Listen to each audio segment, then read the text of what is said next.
მოგესალმებით მეგობრებო, დღეს მე ამ ვიდეოში გადავიღებ PUBG-ს და ასეთ რაღაცას შემოგთავაზებთ. მოკლედ დღეს გასწავლით თუ როგორ დავაყენოთ 10, 20, 30, 40 და 45 FPS-ი. მოდი დავიწყოთ მეგობრებო და გავსწავლოთ Training Ground-ში. მოკლედ ეს ის Training Ground-ში და გასწავლით აქ როგორ დავაყენოთ ახლა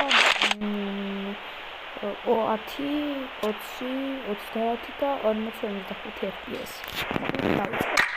შევიდეთ ახლა აქ, შემდეგ გრაფიკებიდან ჩამოვალთ და აქ, იცოდეთ, აი აქ Power Saving ვაწერია, გადავიდეთ Power Saving-ში, შემდეგ ესე დავტოვებთ და აი ეს ის მოგება 10 FPS და აი ამ 10 FPS-ში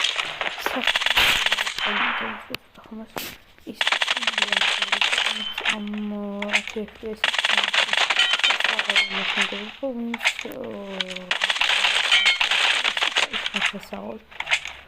მოკლედ როგორ დავაყენოთ 20 FPS-ის გრაფიკებში, მაგრამ medium და ამას ისევ ვტოვებთ. და მეგობრებო, იცით ახლა ახალი ის რო გამოვიდა, აქ ლობიში როგორც გინდა ისე დააყენებთ, მაგრამ ის კომპატი, ანუ შიგნით თამაში რაც არის, ეკრანჟირში და ასე შემდეგ. და მეგობრებო, anti-aliasing-ი, power saving-ი და auto adjust graphics ვაწერია ეგენი, ეს ორი disable-ზე და ეს კიდე ისიც disable-ზე სამივე. ეს არის მეგობრებო 20 FPS-ი, 10 FPS-ი არა, მაგრამ მაინც ამ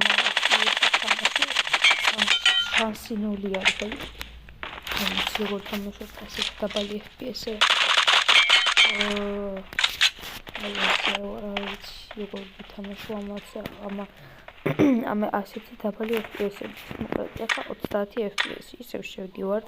შემდეგ ვაყენებთ high და ისევ colorful ეს normalზე და ესენი იგივე რჩება ესენიც იგივეები. ახლა რაც შეეხება 10 და 20 FPS-თან შედარებით, ის ცოტა გამოსწორებულა, მაგრამ არც ეს არის ისეთი რაღაც, რომ მე მაგალითად არ ჭედავდეს და რაღაც ჭედავს რაღაც თამაში, რა თქმა უნდა გაჭედავს, იმიტომ რომ ის დიდი განახლება არის მეგობრებო, ანუ განახლები რაც უფრო ემატება, ეს FPS-ები ძველდება და უფრო ვერ ითამაშებთ რა და მოკლედ ახლა გასწავლით კიდე როგორ დავაყენოთ 45 FPS-ი. შევდივართ ისევ გრაფიკებში, შემდეგ ultra ეს არის 40-45 FPS-ი, აქ ისევ ნორმალი და ესენი ისევ იგივე რჩება, რაც კი ნაყენა. აი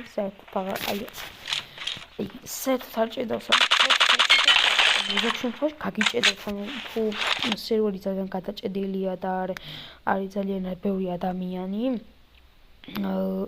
მაგ შემთხვევაში გაჭედავს, მაგრამ თუ აი მარტო ხარ და სოლოს თამაშობ, სოლოზე, მაშინ არც ისე ძალიან რა გიჭედავს. და მოკლედ 45 FPS-ი 10-20 FPS-თან შედარებით ძალიან კარგი არის.